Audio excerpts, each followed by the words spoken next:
ಚಿತ್ರದ ಆರಂಭದಲ್ಲಿ ನಮಗೆ ನಿರ್ಜನ ಪ್ರಪಂಚವನ್ನು ತೋರಿಸಲಾಗುತ್ತದೆ. ಸಾಂಕ್ರಾಮಿಕ ರೋಗದಿಂದಾಗಿ ಜಗತ್ತಿನಲ್ಲಿ ಅನೇಕ ಜನರು ಸಾವನ್ನಪ್ಪಿದ್ದಾರೆ.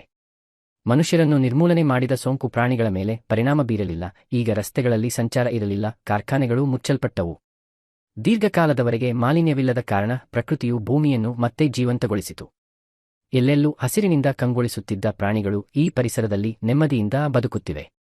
ಈಗ ಬದುಕು ಬಲ್ಲವರು ಬದುಕಿದ್ದಾರೆ. ನಾವು ನೋಡುವ ಕೆಲವು ವ್ಯಕ್ತಿಗಳಲ್ಲಿ ಒಬ್ಬರು, ಅವರು ಬಾಲ್ಯದಿಂದಲೂ ತನ್ನ ತಾಯಿಯೊಂದಿಗೆ ವಾಸಿಸುತ್ತಿದ್ದರು. ಆದರೆ ಸಾಂಕ್ರಾಮಿಕ ರೋಗದಿಂದಾಗಿ ಅವರ ತಾಯಿ ಸಹ ನಿಧನರಾದರು ಮತ್ತು ಅವರು ಬದುಕಲು ಸಾಧ್ಯವಾಯಿತು, ಏಕೆಂದರೆ ಅವರ ಚಿಕ್ಕಪ್ಪ ಬಾಲ್ಯದಿಂದಲೂ ಅವರಿಗೆ ಬದುಕುಳಿಯುವ ಪುಸ್ತಕಗಳನ್ನು ಕಳುಹಿಸುತ್ತಿದ್ದರು ಮತ್ತು ಆ ಪುಸ್ತಕಗಳಿಂದಾಗಿ ಎಡಿ ಇಂದು ಬದುಕಲು ಸಾಧ್ಯವಾಗುತ್ತದೆ. ಅವರ ಮನೆ ಗಲೀಜು ಆಗಿರುವುದರಿಂದ ಅವರು ಇನ್ನು ಮುಂದೆ ಅವರ ಮನೆಯಲ್ಲಿ ವಾಸಿಸುವುದಿಲ್ಲ. ಅವರ ಮನೆಯಷ್ಟೇ ಅಲ್ಲ, ಇಲ್ಲಿ ಎಲ್ಲವೂ ಕೆಟ್ಟು ಹೋಗಿದೆ. ಅವನು ತನ್ನ ಮನೆಯ ಹೊರಗಿನ ಸಣ್ಣ ಬಂಕರ್ನಲ್ಲಿ ವಾಸಿಸುತ್ತಾನೆ. ಅವನಿಗೆ ಸ್ವಲ್ಪ ಆಹಾರ ಮತ್ತು ಪಾನೀಯಗಳಿವೆ, ಆದರೆ ಅದು ಹೆಚ್ಚು ಕಾಲ ಉಳಿಯುವುದಿಲ್ಲ. ಅದಕ್ಕಾಗಿಯೇ ಅವರು ಪ್ರತಿದಿನ ಆಹಾರ ಮತ್ತು ಅಗತ್ಯ ವಸ್ತುಗಳನ್ನು ಹುಡುಕಲು ಸುತ್ತಮುತ್ತಲಿನ ಪ್ರದೇಶಗಳಿಗೆ ಹೋಗುತ್ತಾರೆ. ಈ ಕಾಮಗಾರಿ ವೇಳೆ ಮನೆಗಳಲ್ಲಿ ಮೃತದೇಹಗಳು ಪತ್ತೆಯಾಗುವುದು ಸಾಮಾನ್ಯವಾಗಿದೆ.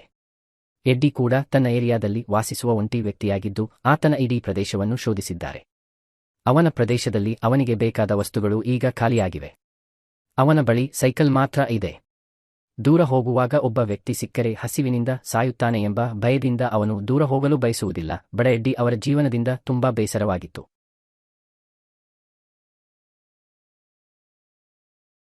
ಪ್ರಪಂಚದಲ್ಲಿ ವಿದ್ಯುಚ್ಛಕ್ತಿಯಾಗಲಿ ಅದರ ತಯಾರಕರೂ ಇಲ್ಲದ ಕಾರಣ ಅವನಿಗೆ ಸಮಯ ಕಳೆಯಲು ತನ್ನ ಮೊಬೈಲ್ ಅನ್ನು ಚಲಾಯಿಸಲು ಸಾಧ್ಯವಾಗಲಿಲ್ಲ. ತನ್ನಲ್ಲಿದ್ದ ಪುಸ್ತಕಗಳನ್ನೆಲ್ಲ ಓದಿದ್ದ ಆತ ಈಗ ಸಮಯ ಕಳೆಯಲು ತೋಟಗಾರಿಕೆ ಮಾಡುತ್ತಾನೆ. ಕಷ್ಟಪಟ್ಟು ಒಂದಿಷ್ಟು ತರಕಾರಿ ಬೆಳೆದು ಖುಷಿಪಟ್ಟರು. ರಾತ್ರಿಯಲ್ಲಿ ಅವನು ಚಂದ್ರನ ಕೆಳಗೆ ಮಲಗುತ್ತಾನೆ ಮತ್ತು ಇದ್ದಕ್ಕಿದ್ದಂತೆ ಕೆಲವು ವಿಚಿತ್ರ ಶಬ್ದಗಳನ್ನು ಕೇಳುತ್ತಾನೆ. ಅವನು ಭಯದಿಂದ ತನ್ನ ಬಂಕರ್ಗೆ ಹಿಂತಿರುಗುತ್ತಾನೆ. ಬೆಳಗ್ಗೆ ದಿನಚರಿಯಂತೆ ಸೈಕಲ್ ತೆಗೆದುಕೊಂಡು ಅಗತ್ಯ ವಸ್ತುಗಳನ್ನು ಹುಡುಕಿಕೊಂಡು ಹೊರಟರು.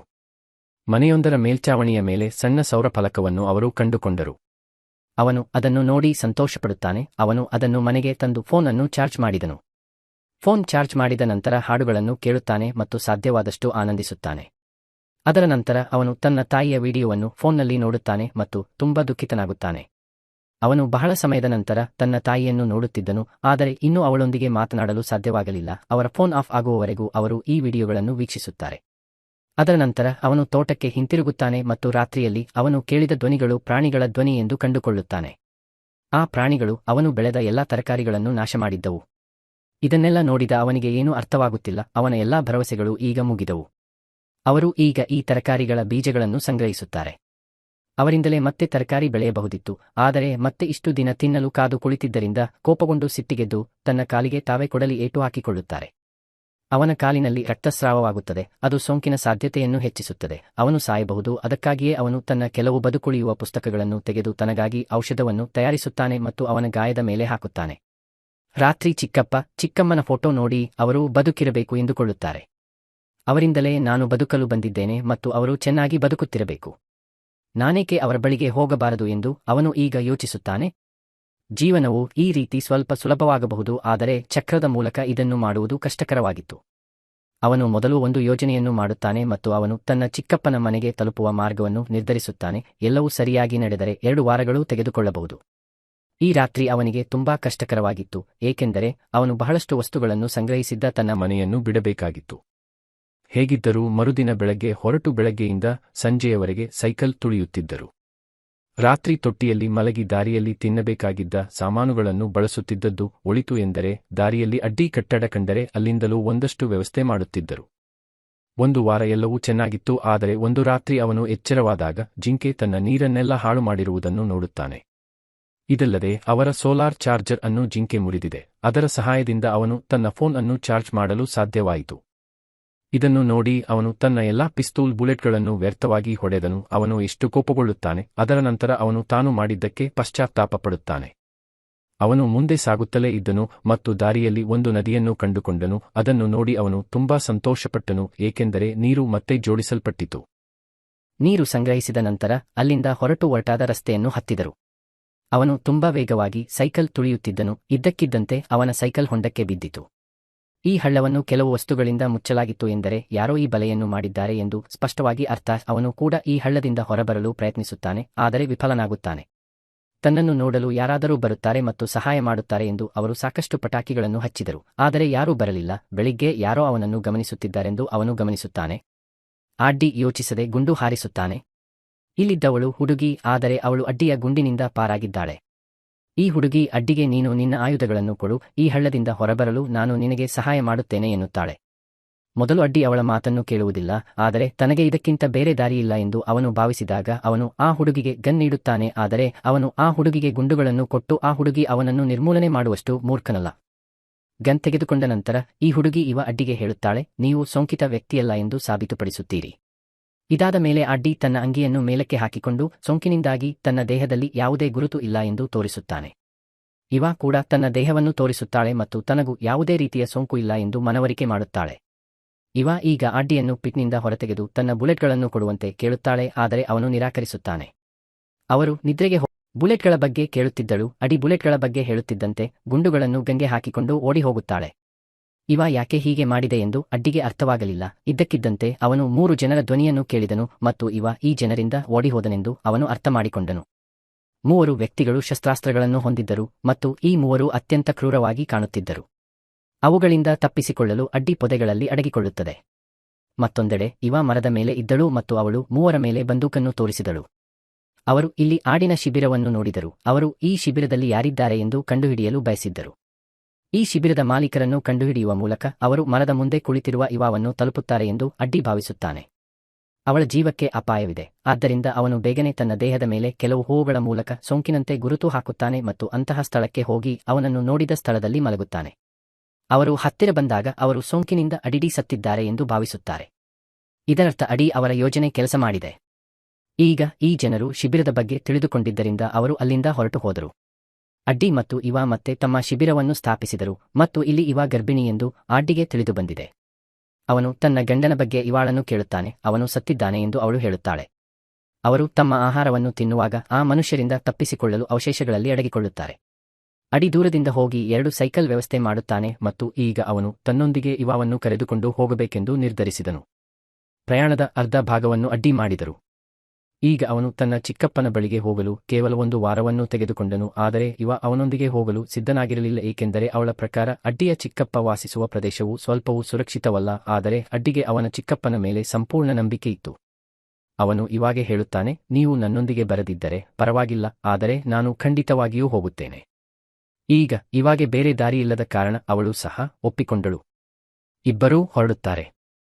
ಅವರಿಗೆ ಸರಿಯಾಗಿ ಸೈಕಲ್ ಮಾಡುವುದು ತಿಳಿದಿರಲಿಲ್ಲ, ಆದ್ದರಿಂದ ಅವರಿಗೆ ಸಾಕಷ್ಟು ಸಮಯ ತೆಗೆದುಕೊಂಡಿತು. ಆದರೆ ಎಡ್ಡಿ ಅವಳನ್ನು ಬೆಂಬಲಿಸಿದರು. ಅವರು ದಿನವಿಡೀ ಸೈಕಲ್ ತುಳಿಯುವುದು, ಸ್ವಲ್ಪ ಬೇಟೆಯಾಡುವುದು ಮತ್ತು ರಾತ್ರಿಯಲ್ಲಿ ಬೇಟೆಯನ್ನು ಬೇಯಿಸಿ ತಿನ್ನುವುದು ಅವರ ದಿನಚರಿಯಾಗಿತ್ತು, ಏಕೆಂದರೆ ಮೊದಲು ಅವರಲ್ಲಿದ್ದ ಆಹಾರವನ್ನು ಆ 3 ದರೋಡೆಕೋರರು ಲೂಟಿ ಮಾಡಿದರು. ಅಡ್ಡಿ ಇನ್ನೂ ಸಂತೋಷದಿಂದ ಇದ್ದದ್ದು ಇವನ ರೂಪದಲ್ಲಾದರೂ ಸಂಗಡಿಗ ಸಿಕ್ಕಿದ್ದರಿಂದ. ಅಡ್ಡಿ ಇವಾಳನ್ನು ಇಷ್ಟಪಡತೊಡಗಿದಳು. ಆದುದರಿಂದಲೇ ಅವನಿಗೆ ಎಲ್ಲವೂ ಸುಂದರವಾಗಿತ್ತು. ಆದರೆ ಆ 3 ಕೆಟ್ಟ ವ್ಯಕ್ತಿಗಳು ತನ್ನ ಹಿಂದೆಯೇ ಇದ್ದಾರೆ ಎಂಬುದು ಅವನಿಗೆ ತಿಳಿದಿರಲಿಲ್ಲ. ಅಡ್ಡಿ ಇವಾಳ ಬಗ್ಗೆ ತುಂಬಾ ಕಾಳಜಿ ವಹಿಸುತ್ತಿದ್ದರಿಂದ ಕೂಡ ಅಡ್ಡಿಯನ್ನು ಇಷ್ಟಪಡತೊಡಗಿದಳು.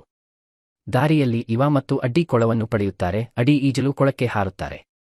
ಅವನು ಈಜಿಕೊಂಡು ಹೊರಗೆ ಬರುವಾಗ ಅವನ ಹಿಂದೆ ಬಿದ್ದಿದ್ದ ಆ 3 ಸಹಚರನನ್ನು ನೋಡಿ ಅವನಲ್ಲಿ ಎಂದು ಕೇಳುತ್ತಾನೆ ಮತ್ತು ನಮಗೂ ನಿನಗೂ ಸಂಬಂಧವಿಲ್ಲ, ಇವನ ಬಗ್ಗೆ ಹೇಳಿ ಮತ್ತು ಇವನನ್ನು ನಮಗೆ ಒಪ್ಪಿಸಿ, ನಾವು ಇವನನ್ನು ತೊಡೆದುಹಾಕುವುದಿಲ್ಲ.